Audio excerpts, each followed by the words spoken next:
Kabisote, kabisote, kabisote. Nag-iisip ako kanina ng maiulam, kaya tinignan ko kung ano yung nasa freezer. Ayun, may nakita akong pork tonkatsu. Paborito pa naman ng mga chikiting to, kabisote. Pero hindi tonkatsu sauce ang gagawin natin, kabisote. Lalagyan natin ng konting twist para lutong Pinoy ang dating. Halika, samahan nyo ako. Simulan natin sa pagprito ng mga patatas. Hanggang sa maging golden brown lang siya, then iset aside mo. Isunod mo na yung mga hiniwang sibuyas. Mga 5 to 10 seconds, okay na yan, kabisote.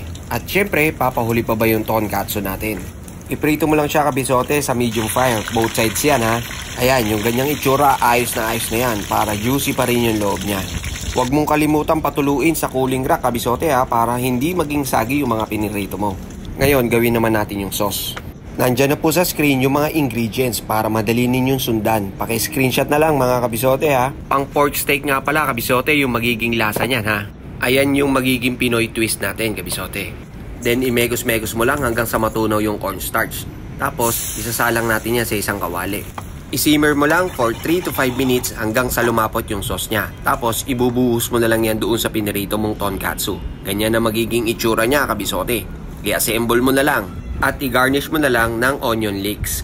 Ayan, meron ka ng tonkatsu in pork steak sauce. Kaya ano pang hinihintay mo, kabisote? Tara, kakain na!